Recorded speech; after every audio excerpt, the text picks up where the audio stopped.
So, when you're in 3ds Max and you've got it opened and you're about to start modeling, you might want to bring in a reference plane to help you with the modeling.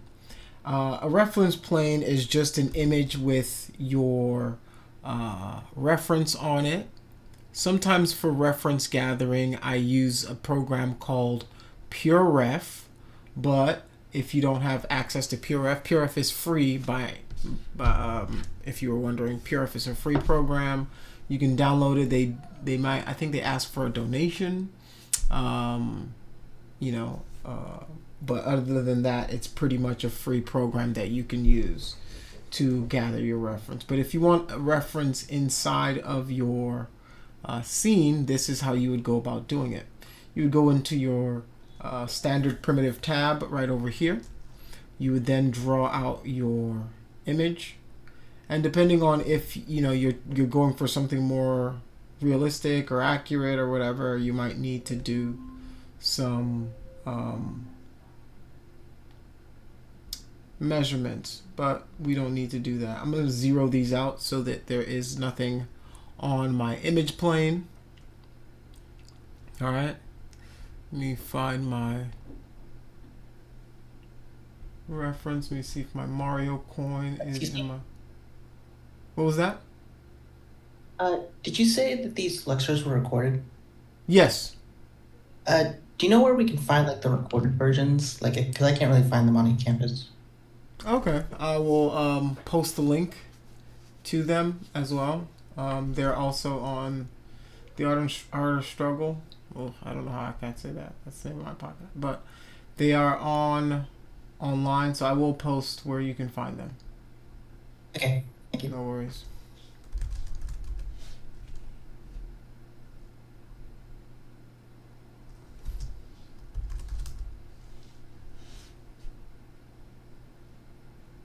Okay.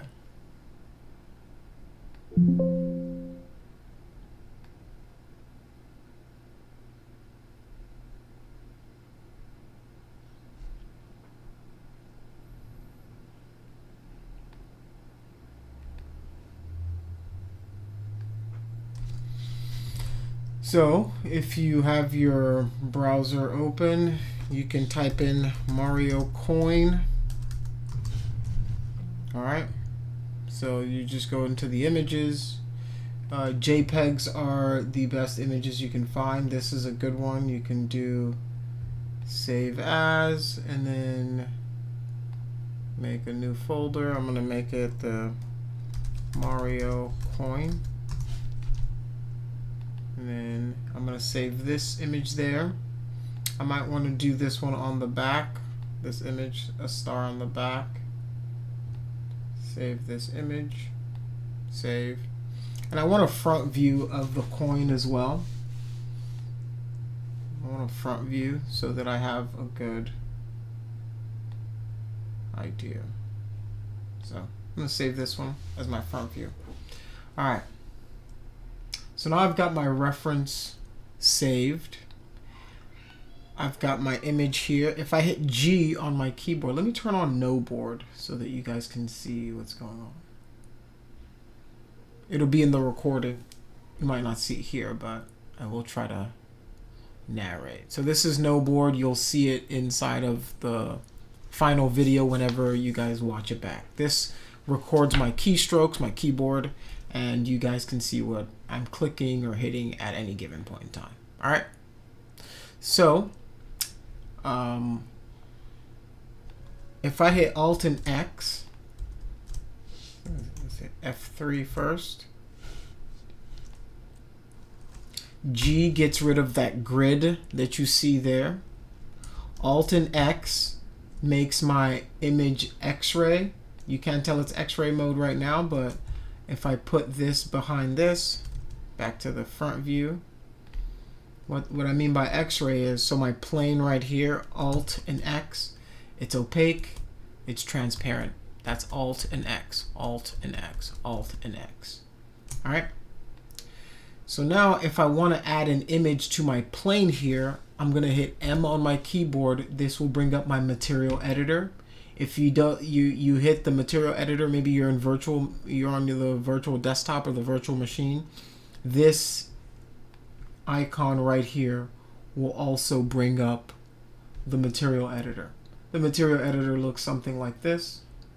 And there's a few ways to bring your image in. You can drag it and drop it, which is a very easy method. You can also right click inside of 3ds Max's Slate material editor, go into your maps, your general maps, bitmap, and then it's going to ask you to navigate to where your reference is. So you can go into your downloads, my Mario coin, and then I can start to bring in my reference. Another trick that I like to do is, since I've already got my one reference here and I know I have multiple references, I can grab this one, shift drag. If I double click this, it'll open up this panel right here to the right. And if I click on this bitmap link right here, it'll take me back into that same folder. Now I can pick the other views. I'm going to then shift and drag again. Do the same, make sure I'm double clicked and I'm inside of that material node. If I click inside of it, I can then select the last piece of my reference. All right, so now I've got all my references up on the screen.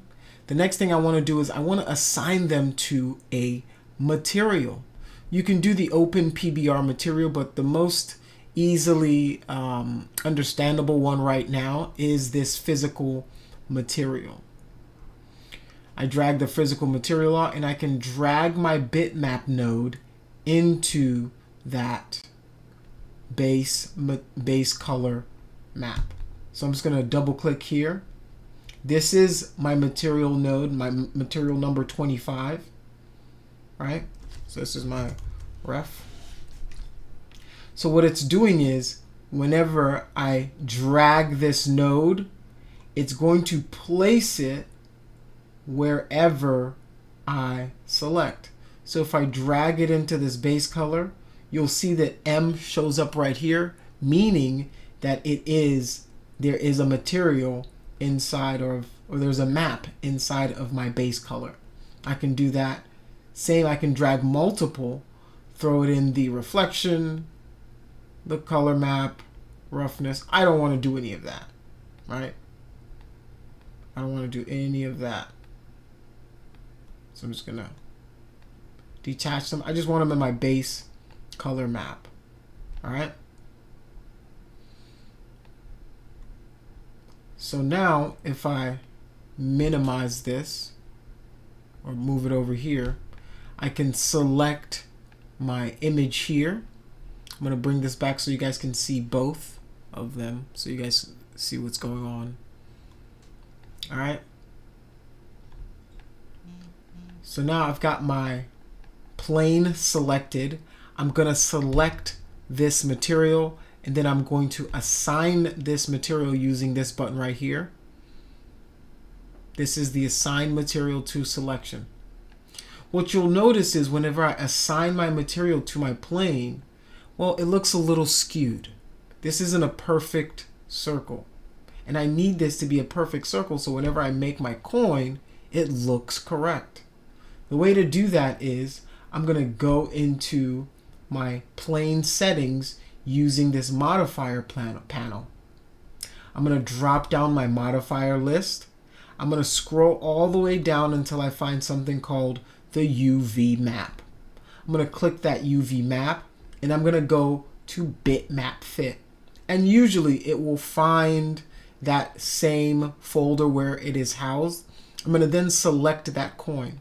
And what it's going to do is it's going to fit that bitmap onto my plane in the correct aspect ratio.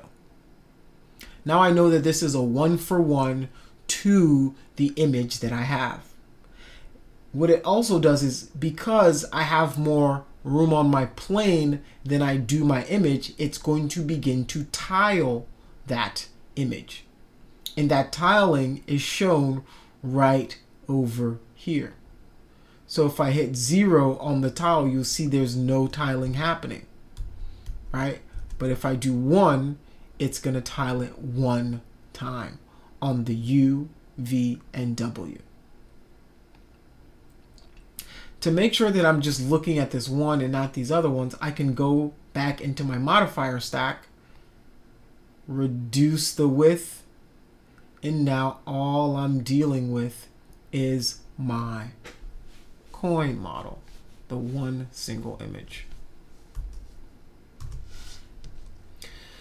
So now I'm going to right click my object, my plane, and then I'm going to click on the object properties. The next thing I want to do is I want to uncheck this show frozen as gray, and then I can freeze that image. So now if I hit OK, now if I try to select it, it's frozen. If I want to unfreeze it, I can right click, unfreeze all, and then I can go back if I want to freeze it again, freeze selection. Now it's frozen, it doesn't move. All right, so now I've got my image here. I'm going to drop this coin image into the chat so you guys have the same exact one I'm using for this so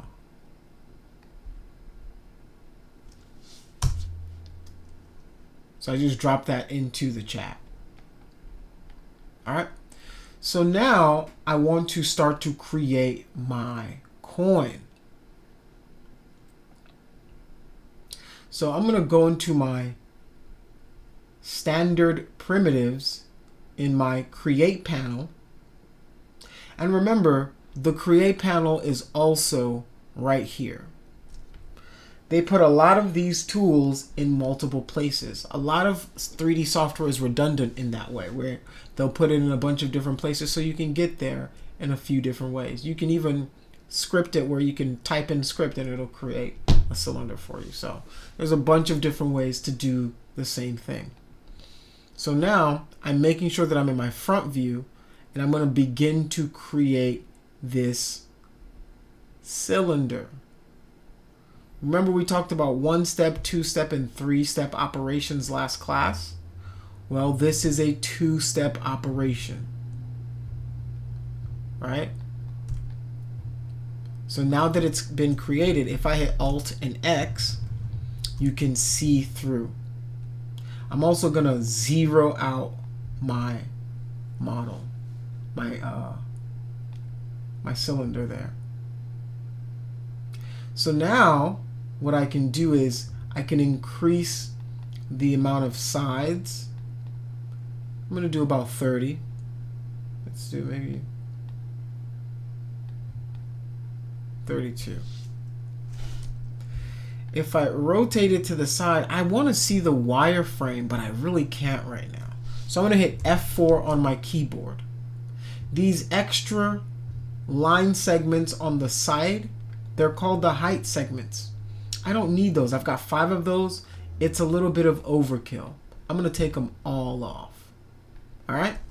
So now I'm going to hit F on my keyboard to go back to my front view. Now I'm making sure the next thing I'm going to do is I'm going to add an edit poly modifier to it. There's 2 different types of ways to work when you're in 3ds Max. There's non-destructive workflows, and then there's destructive workflows.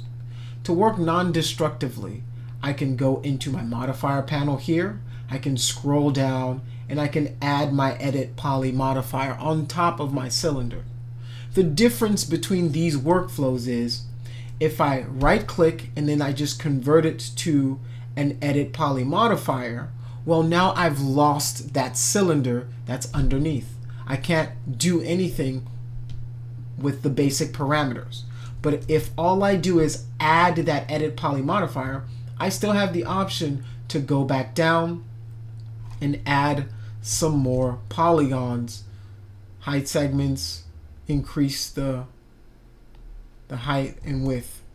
So I'm just going to make this a nice even 25, 85 for the height, and then in my edit poly modifier, so I'm just going to name this Mario coin high poly.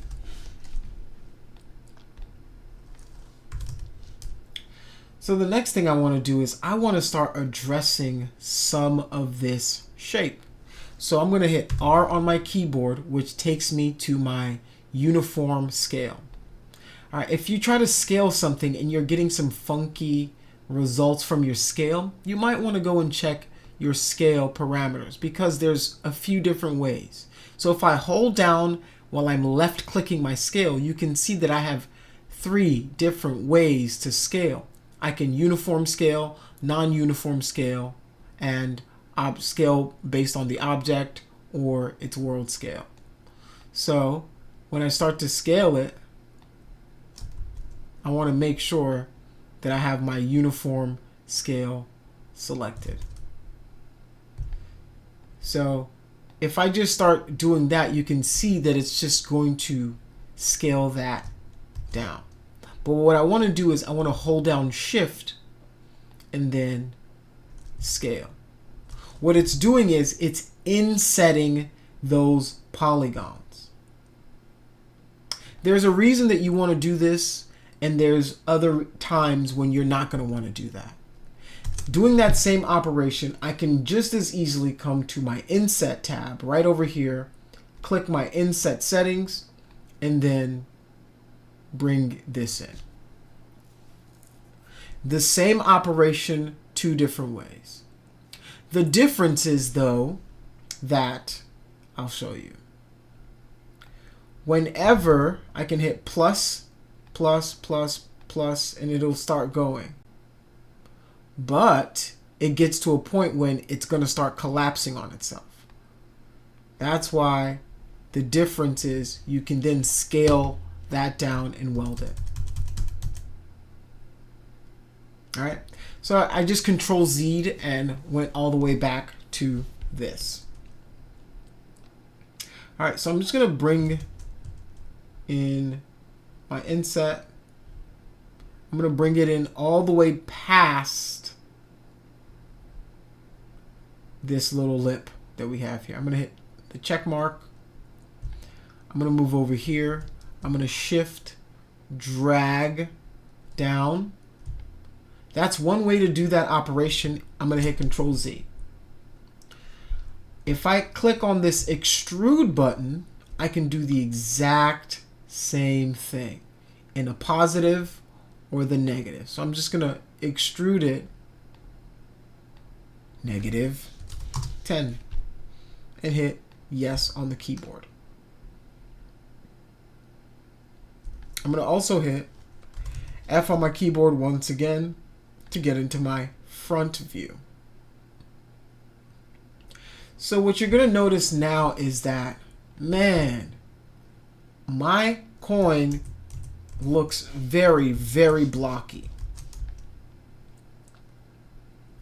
So what I'm gonna try to do is I wanna get those chamfers into it because there are these highlights that you will see. Let me hide my... You can see that when you study this coin, it is flat surface, there's a little bit of highlight, flat surface, highlight, flat surface, then highlight, then flat surface. So we need to work that into our model. All right. We also have this inset of this coin or this this rectangle in here. So what I'm going to do with that is Alt X.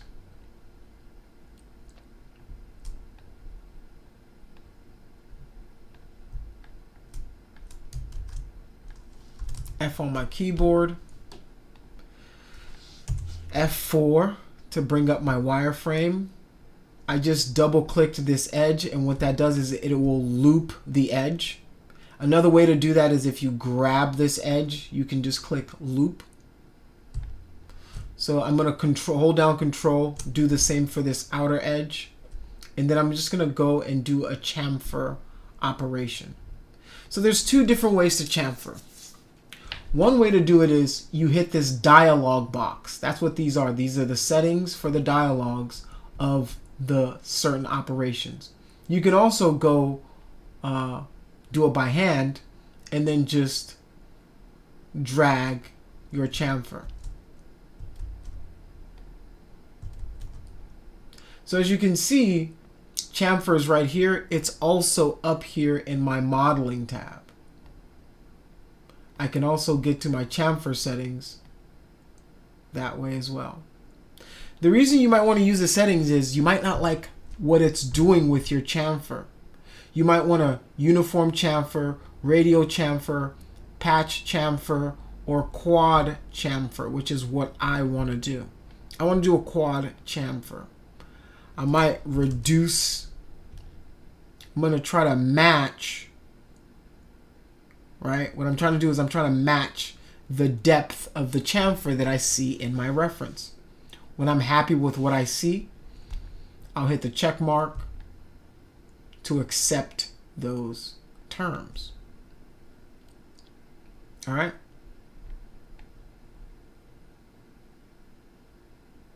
So the next thing I'm going to want to do is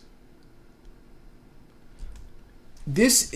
There's two different ways I can try to explain this to you. So whenever you're working for something in advertising, there's a little tidbit. This is like a little industry trick that I'm going to show you guys. It's called the double chamfer. All right. So what happens now is I'm going to speed run through this so you guys can see what I'm saying. I'm going to delete this, and then I'm going to add a turbo smooth to this. Alt X. All right. So whenever I chamfer this, ignore this this gaping hole in the middle there.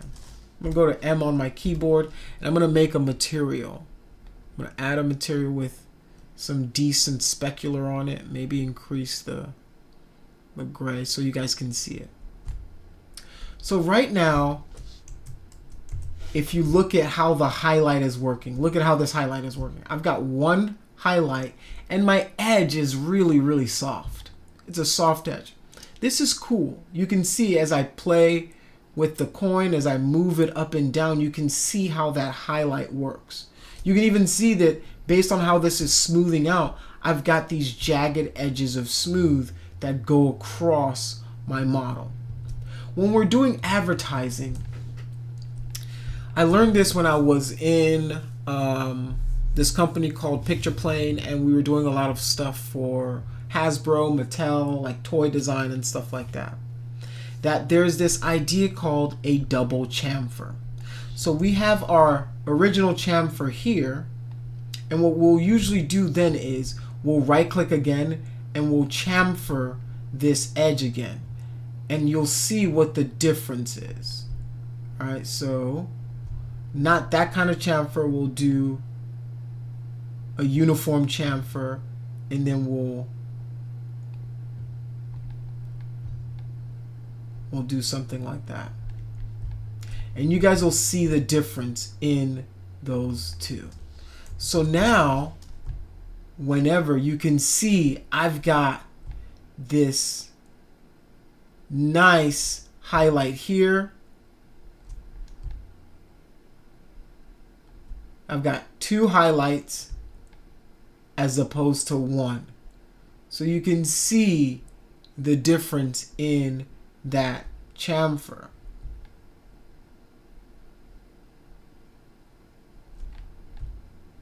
So this is really good because what it does is it catches the light very, very well. Let me go back.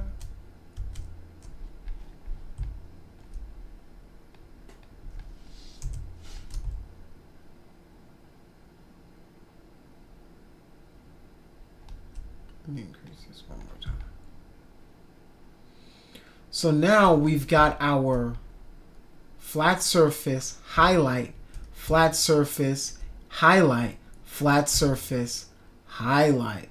So we're getting all of this opportunity for the model to get some good, nice edge lighting, which helps us define the form a whole lot better. All right. So that's the idea of the double chamfer. I'm going to throw on an edit poly modifier on top of this. And now I'm going to hit Alt X again. So now what I want to do is I want to create this rectangle that's right in the middle. All right. There's a few ways you can create this rectangle in the middle of your model. Let me show you the two ways. So I'm just going to shift drag this as a copy. I'm going to create a box right here. Boom, boom.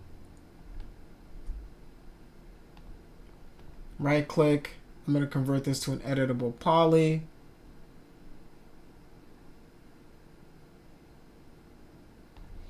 Select these edges. I'm going to hit Alt X on this as well. Go to my front view. I might want to actually I'm going to align this to the coin so I know it's perfectly centered. FZ, maybe hide this for a second. So there's two different methods. I'll show you both. The first method is a Boolean operation. So now I can chamfer this right here to match that bevel profile. Let me do 2, 3, boom, just like that. And I'll do the same control, select my edge, chamfer it again. And then you can also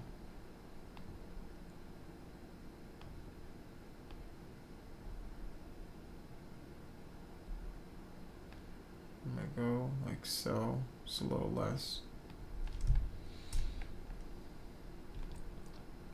Unhide all.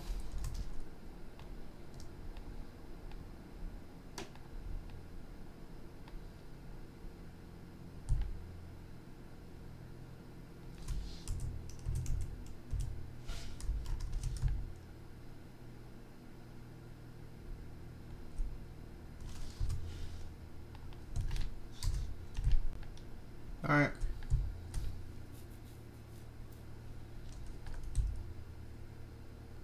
Actually, now that I think about it, there's actually another way.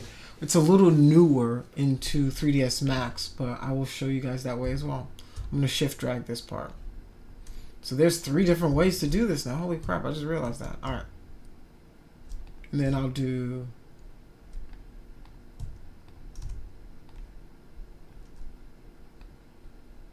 I'm going to delete this one. All right. Way number 1. First thing I need to do is I'm going to add a symmetry modifier to this bad boy. That's an STL check. I'm going to add a symmetry modifier, Z-axis. Convert this to an editable poly. That's not necessary. You just need to have the other side of it capped somehow. So I'm going to Alt X this. And then I'm going to make sure that I've got my object penetrating the other one. I'm going to go into my coin, and then I will go into my compound objects, Boolean, and I want an operation that's going to subtract. So I'm going to add the operand, and I'm going to add that. All right. Relatively easy. Okay, let's do.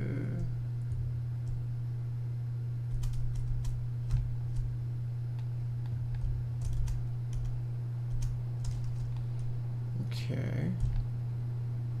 Oh, for some reason, I was like, why did it do that? All right.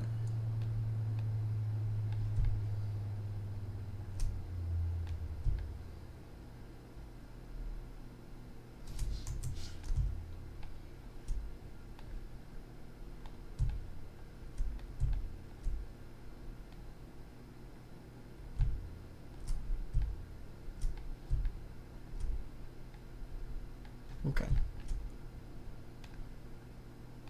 I must have accidentally moved something when I was making the shape. So I'm going to pull this guy in here like so.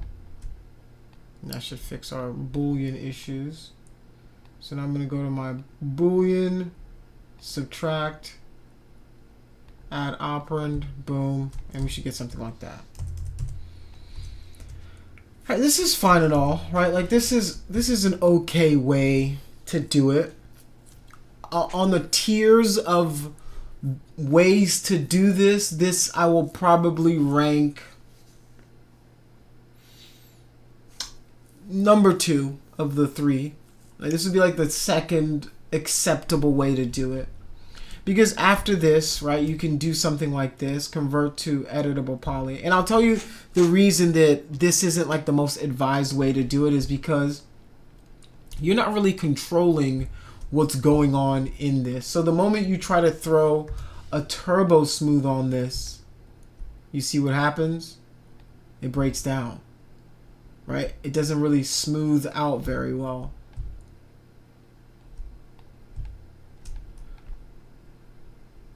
So to clean up something like this, you would then have to go in, right? You'd have to go in, connect a lot of these, Alt C, right? You'd have to do a lot of cleanup to make this functional. Right? I have to go in and do all this stuff.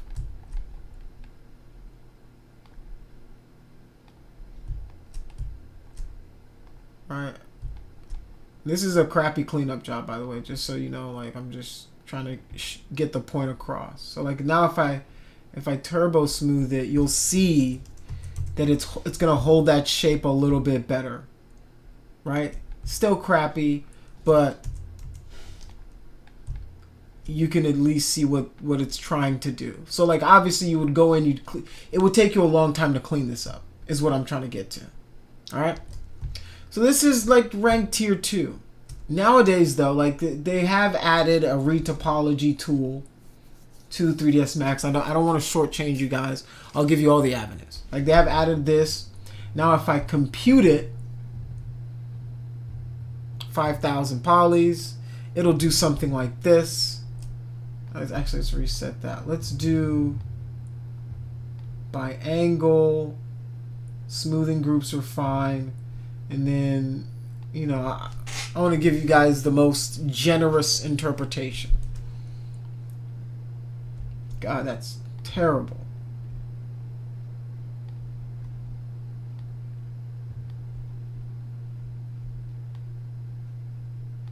Let's compute. Alright. So this is cool, right? Like I said, this workflow, it's getting more popular, but for this, I wouldn't recommend it.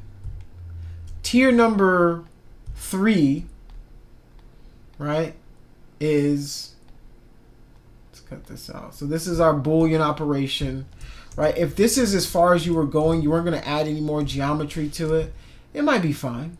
It might get you the job done, right? But if you're going to do the Boolean operation, my only other addition to that would be make sure you finish the previous step before you start doing your Boolean operations, because then you're going to start getting into some really tricky situations where you're trying to make the geometry flow work with the model that you have.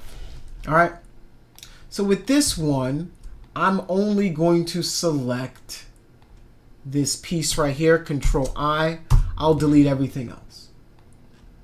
All right, then I'll select this bad boy right here. And then let me add another edit poly modifier on top. And then I'm going to attach this piece. And this is technically another Boolean operation, but it's a Boolean operation done inside of the sub-object level. So I'm going to shift, drag, and as you guys can see, what it's doing is it's going, oh shit, he's trying to do something. And then it's going to try to connect all of those to an appropriate edge for me. All right. This, is tier 3. I've never been a fan of this. They introduced this like 2 or 3 years ago, I want to say, inside of 3ds Max. Like, it's cool, but I'm just not a fan. It doesn't give you the same fidelity, the same control that you need to really have.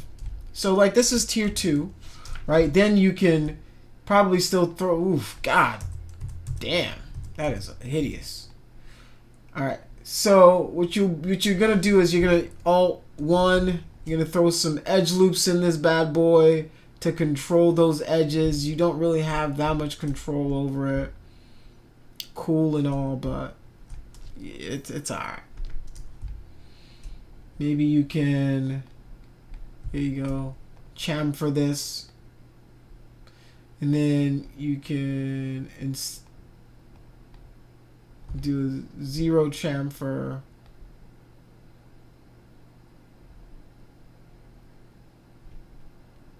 Check.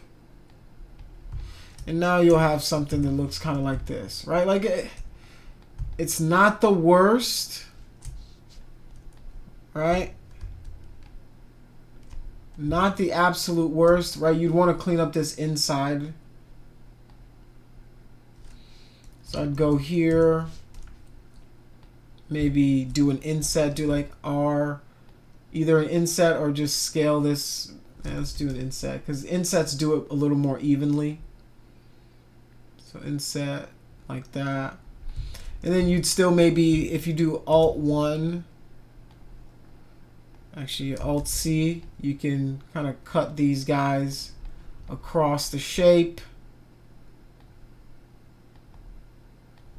Cut across. You just want to, you know, get your geometry flowing in the right direction. Right? So you'll do something like this. Like, this isn't too bad, right? It's not as bad as the Boolean, but it's still not top tier. So like, if you do the smooth,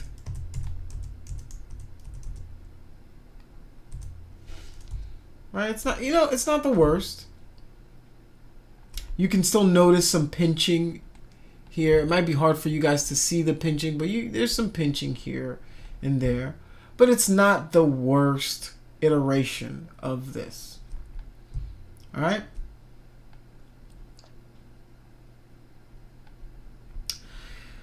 But the way that I would go about doing this, all right, this is, you know, S tier. This would be the S tier if I was gonna do this operation. So I'd then go edit poly. All right, what I would do is Alt C. Actually,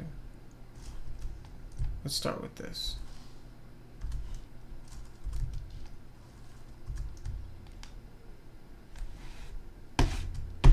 I just grabbed this, grabbed my scale tool, and I'm just gonna scale it in on the y-axis. I hold down shift, scale it on the y-axis.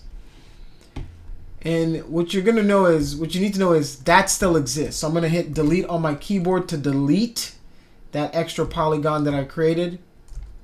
Select this because it's still open, right? If I separate, it's still open. Control, right click. I'm gonna weld those together. And you can tell it welded because before I had 544 vertices. Now I only have 529. I'll hit my check mark, just like that.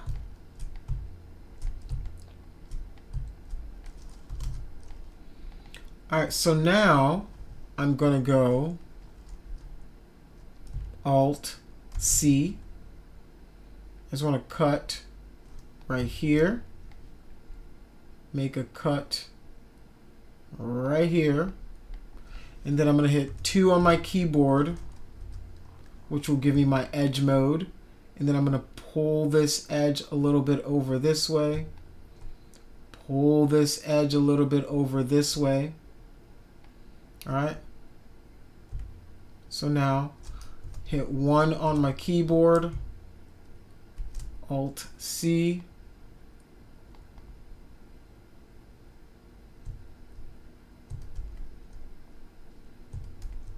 Actually, before that, I might want to add my chamfer now.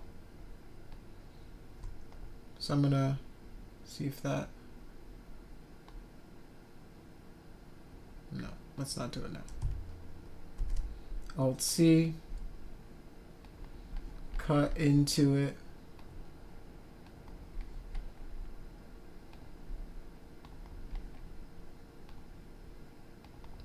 This way I'm controlling everything that is happening inside of my object.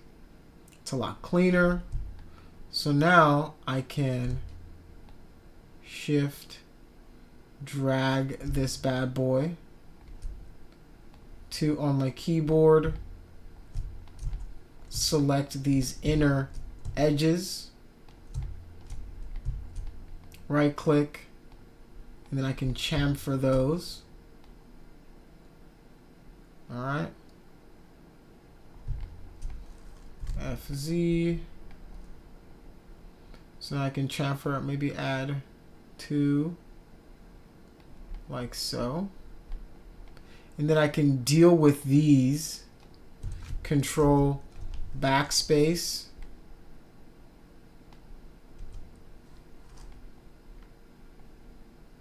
Right click. I can target weld this.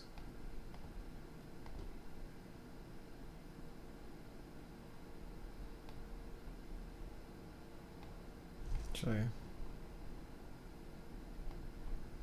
target weld. I'm still gonna get rid of a lot of it, but I'm gonna wait. 2, control backspace. 1, let's target weld this.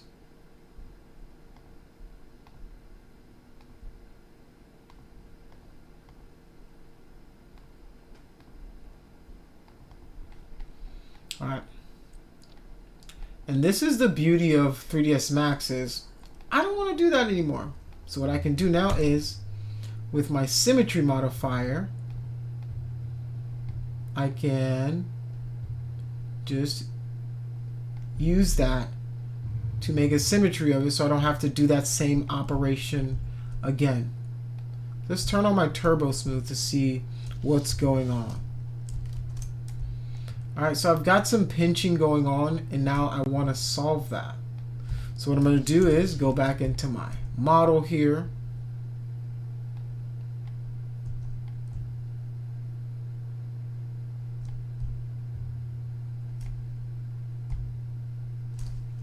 Alt 1. Actually, let us not.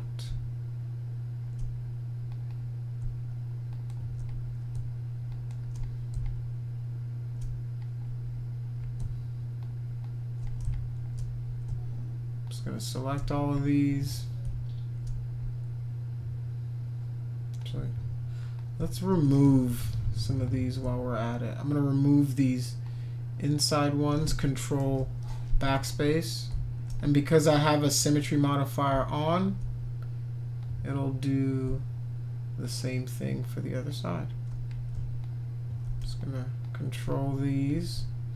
What I'm trying to do now is add those chamfers to it, so I'm gonna do a chamfer. I want to do my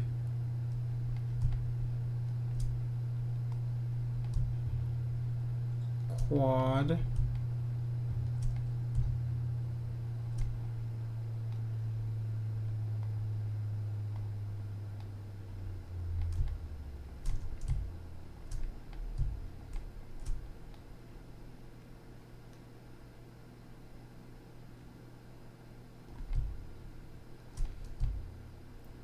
Just like that.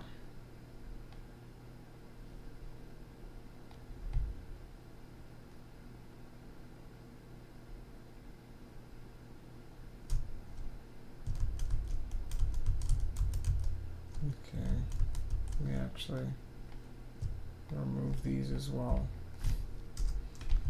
Let's see what that does.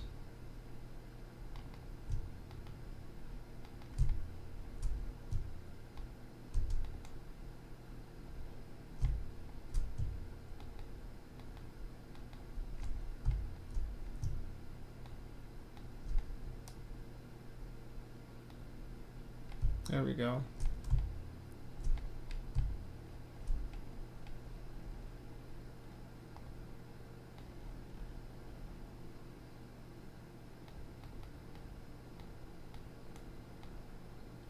Quad, I'm gonna remove all of these.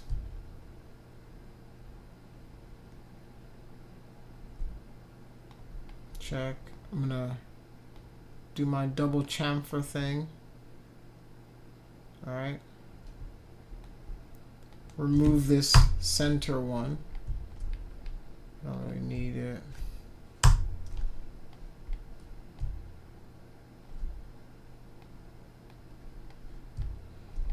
All right, so now I can, one on my keyboard, Alt-C.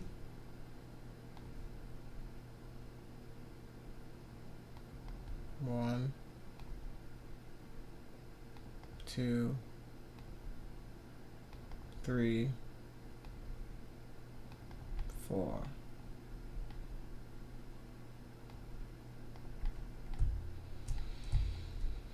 Okay, so now what I can do is I can also turn it on that way.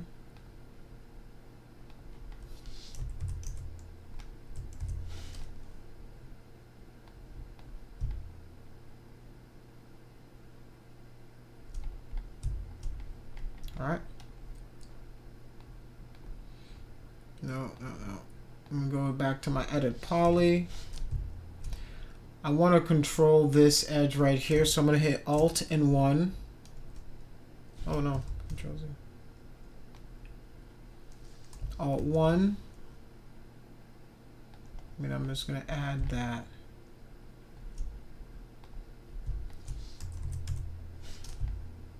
Just like that. Alright, so we're still getting some pinching on the inside there. Let's go ahead and fix that. F4. So if I hit Alt and C, I can cut across like that.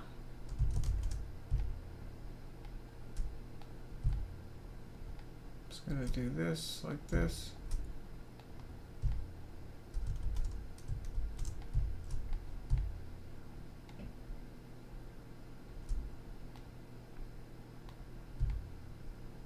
Okay. Just gonna add an edit poly modifier on top. And then Alt C to cut from here. Okay.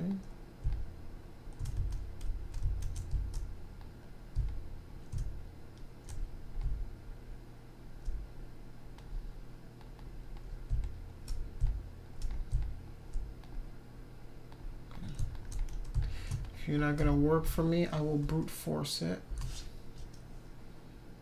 I'm gonna select this, R, scale this in like so. Same method. Boom, boom. I'm just gonna right click, weld those together.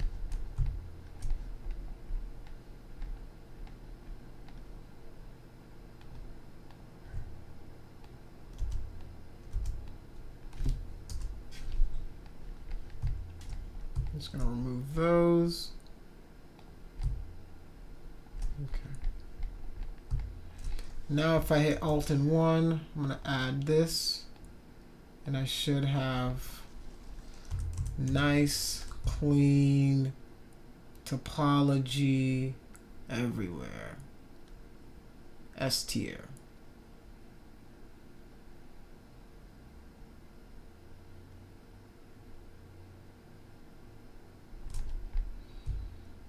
Alright, so there's a bunch of different ways to do this.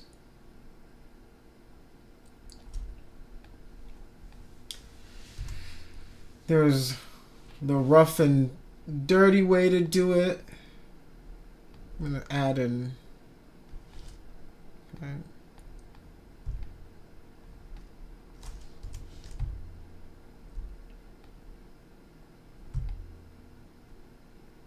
Might want to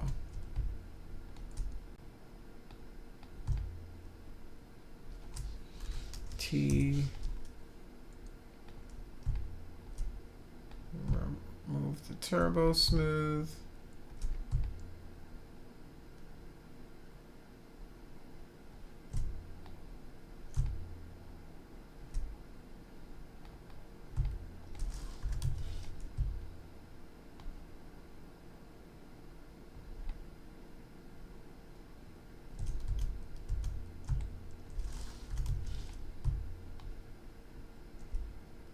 Just gonna pull this bad boy in.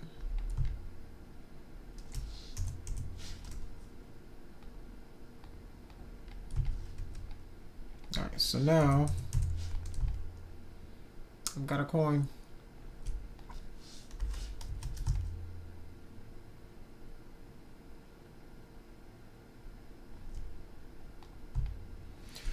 So now that my coin high poly is ready,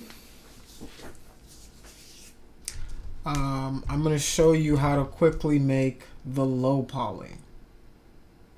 Alright, so for the low poly version of this, there's a few different ways that you will go about making your low poly. So the first thing you're going to do is you can either, this is interesting to explain because everyone has their methods, and like I said, in 3ds Max and modeling and all this stuff, there's just so many ways to do one thing, like one specific thing, and it's, I guess, up to you guys to learn all of the ways to do it and then be like, oh, I like this way better, I like this way better, you know. So I'm gonna try once again to show you the different ways to do one thing. All right, so bear with me. All right. So the first way is you, depending on what you're making, like sometimes in games, what they'll do is they'll go, all right, I'm just gonna duplicate it. Right, I'm just gonna make a copy of it, and then I'm just gonna go take it down to the at the lowest. When did I have it at its lowest subdivision? And this can work, right? Like this can work. This is a viable method. So I can go back here, right? The idea is, let me show you guys the statistics.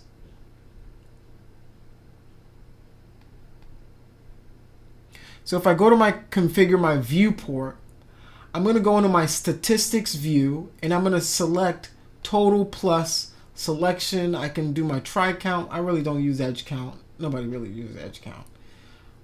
And then I'm going to apply it. I didn't do anything. Configure viewport, show an active view, apply, okay. So what this is going to do is it's going to show us our poly count. So for a TV show, a movie, advertisement, like something that's going on like a Super Bowl commercial, most of the times you're going to use this model, right? You're going to use this model is 10,000 polygons, 10,000 tries. But for a video game, right, depending on the console that it's going into, depending on if this is PS5, PS4, PS3, I doubt it any of you have played a PS2 or a PS1, so you probably don't even know what those would look like. But depending on the console you're going to, you're going to get something that's like this. This is 481 polygons. All right? Let's throw the symmetry modifier on it so we get what it's really going to be at the end of the day. At the end of the day, you might get this in your video game. So if you're in PS5, you might get this. Like, I'm being generous because they might not give you these extrudes in there, right? Like, you might get something that's more like, make a copy of this, convert to editable poly, select this, grow, delete, cap.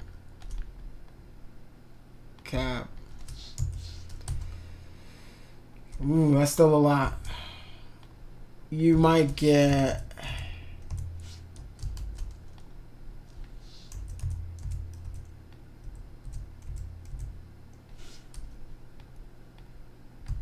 Nah, let's keep going down.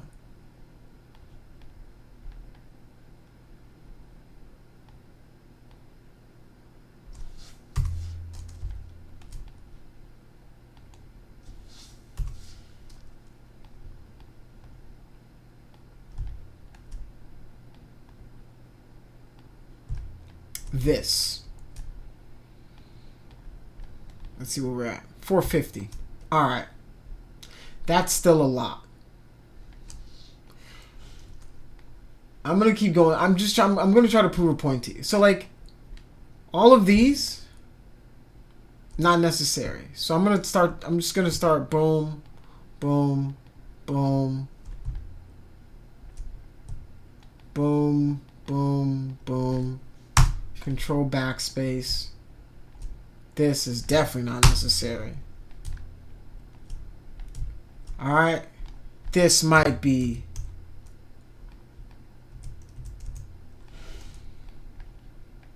Okay, now we're down to 200.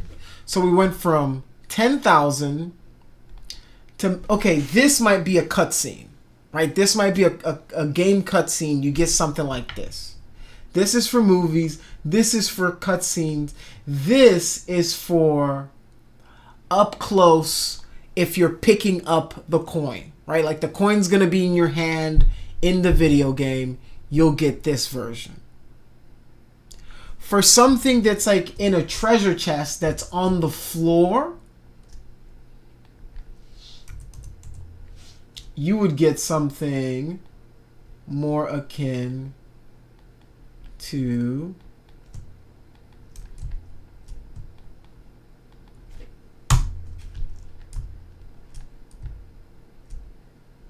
this.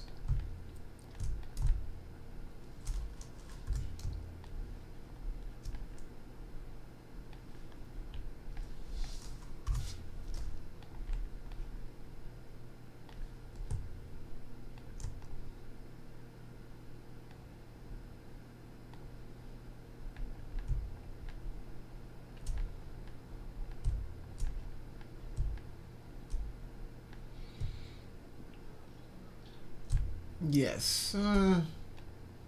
This might still be a lot. We're down to 160. Alright, so maybe let's go.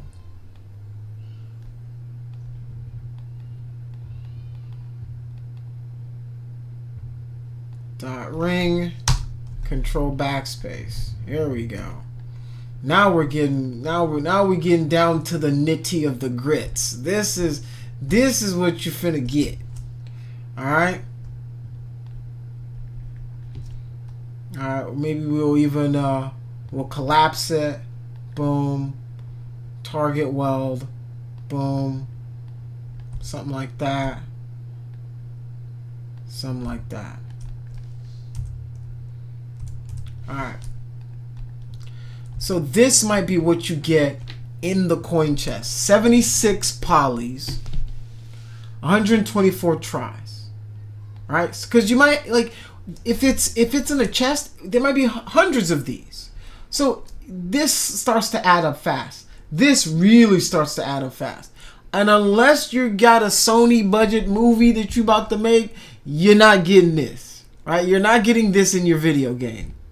Right? So at best, You need to understand how to get to this point.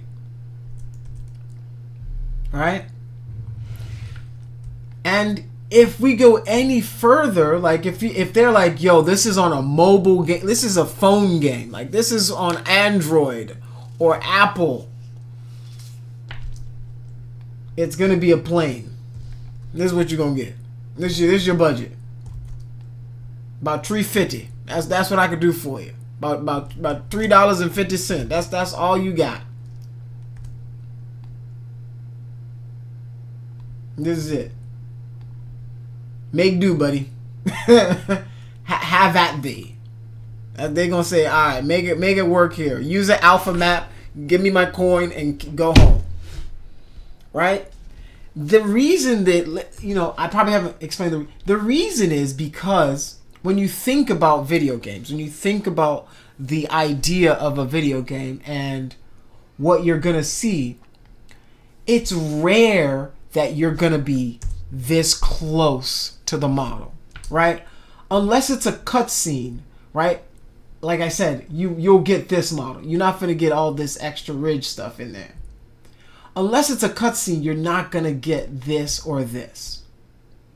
And most of the time when you're playing the game, you gotta remember, half the stuff you're gonna see is from like right there. Right? Maybe right there. Now, can you tell me if you can tell the difference from this to this? No. Chances are, can you guys see can you tell a difference in this circle and this circle? Between 1 and 2. Like you're at the eye doctor. Identical. Exactly. Right? The issue is, with this, I've got 76. With this, I've got 226. So your boss is going to come and say, that's just a pickup item, right? Like, that's going to be in the distance. So why are you wasting my polygons on something that I'm not going to see but at a glance when I'm walking by? So your job is to understand the moment, understand the end product of what you're going for. You need to understand that, okay, I know that this is for this game. We've got this budget. It's going to be in this location. And I'm allotted this many polygons. All right? You can bake something like this and make it look like something like this. And that's what this class is going to be about. Is getting this to look like this. Because this, it's not, it's not too much of a stretch. And the general rule of thumb is, if the item or the piece is thicker than a quarter, add it to the model. If it's thinner than the edge of a quarter, it should be a texture. That is the general rule.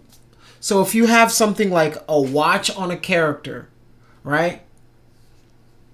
Well, you got to start deciding what's going to be texture work and what's going to actually be 3D geometry that's allotted. And depending on the engine, your draw calls, I feel like I'm going too deep into this. The draw calls might be better suited for textures to models, and it might be vice versa. So it's like sometimes in Unreal, they might go, hey, we'd rather spend that budget on actual polygons, actual models, rather than spend that budget on textures. Because in Unreal, drawing textures is more costly than drawing models. So these are some of the things that you're going to be fighting, right? It's a give and take between you, the model, the engine, and the requirements that you're going to be looking at whenever you're doing your work. All right? So what I'm going to do is I'm going to unwrap a few of these. I'm going to unwrap this one. This is the easiest one to unwrap, right? The idea for unwrapping is I grab this, I go into my unwrap UV editor, I open up my model. Actually, before I do any of that, I like to clear out the UVs, because as I'm modeling and I'm doing stuff, I'm affecting the UVs. The UVs are like, if you want to iron your clothes, the way you lay it out flat, right? You would lay it out flat on the ironing board. You would then imagine putting paint back on it and then putting it back on. That's how UVs work. So I'm going to do unwrap UVW map clear, which will clear out my map. Right click, convert this bad boy to an editable poly. And then I'll add my unwrap UVW on top. I'm going to open my UV editor. Now you can see I have a clean unwrap here. First thing I'm going to do is I'm just going to grab, I can do it a few different ways. So I'm going to use my selection. I'm going to turn on angle selection, maybe grow this a little bit. So I'm going to grow it by hitting the plus.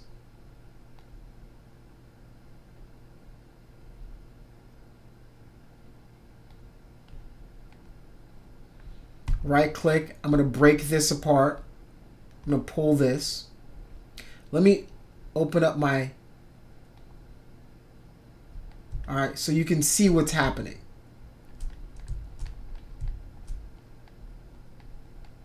I'm going to do the same for this side. Grab this, grow it.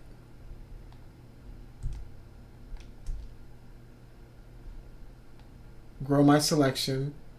Right click it in here. I'm going to break this apart. Right? So now this lets me know if I'm writing left to right. If I flip this horizontally, you can see what's happening. So this is correct. This is the backside right here. I'm going to want to flip this one horizontally. All right.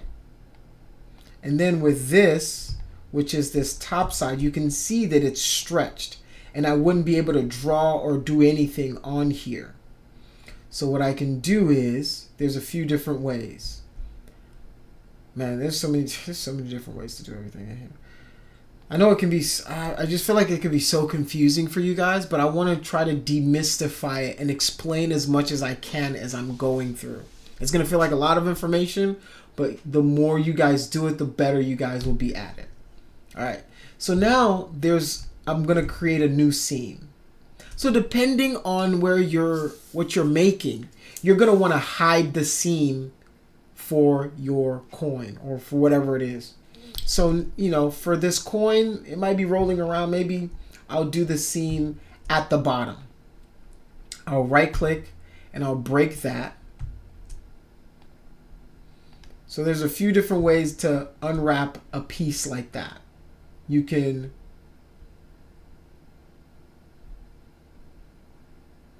relax it until it's flat, which will give you something that looks like that. I don't really like that method.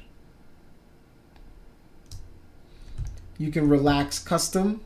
I don't really like that method either. My favorite way to unwrap a piece like that is to use these projections. I'm just going to use a cylinder to project it onto it, but instead what I'll do is I'll fit it and then I will rotate it on its axis to make sure that that cylinder fits where it's supposed to fit.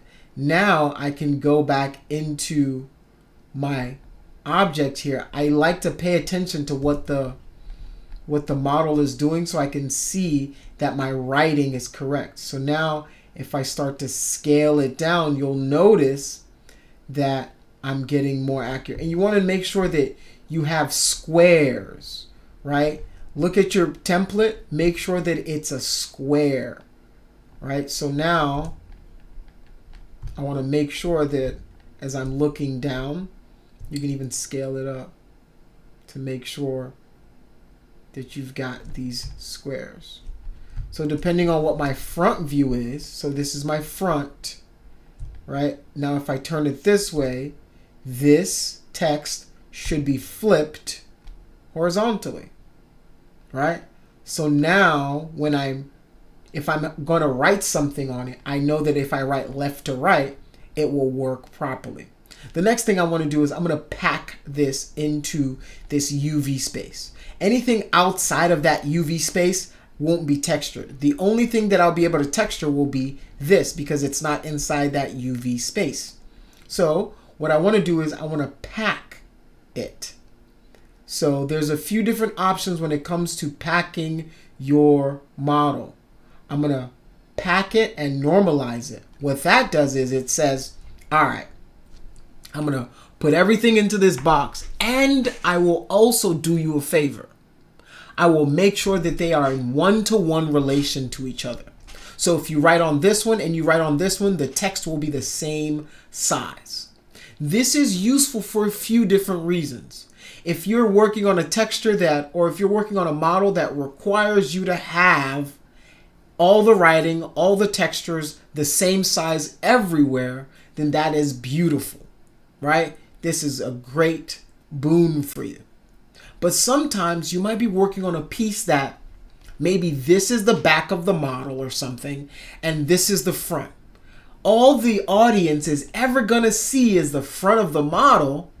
Well, you're going to want to allocate more texture space, more texel density for that part. So what you might do is you'll make this part as big as you can possibly make it, making this part as little as you can possibly make it, shove it in a corner somewhere, say, hey, go hang out over there, because what we're going to be seeing and focusing on is these parts right here, right?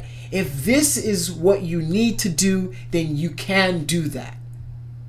But for the purposes of our coin, everything needs to be symmetrical. Everything needs to be one way. I'm going to pack it together and I'm going to normalize it. And if I'm going to scale it all at once, right? If I'm going to scale it, I'm going to want to scale it all at the same time, right? I want to maximize my texel density, but I also want to maximize their cohesiveness. So when I scale one, I scale all. All right?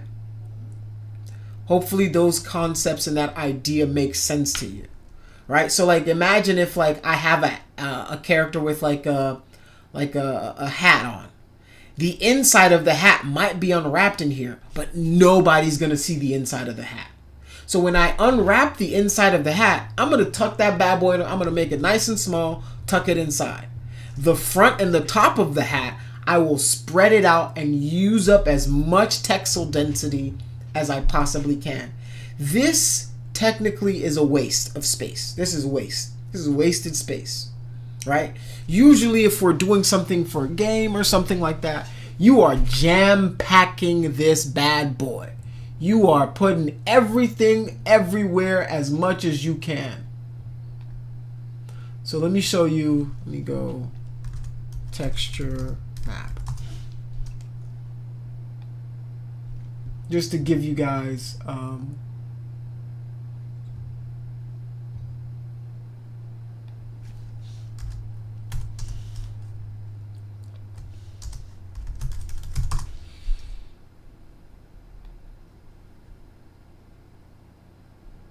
right, take a look here.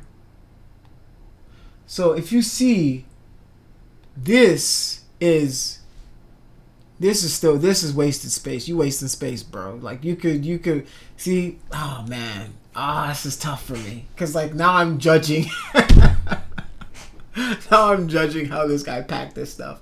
Like, okay, so I think what he's doing is it's the same thing, but he's packing it differently. So like this is bad. This is what you want right here, right? You're utilizing almost every inch of this packing space.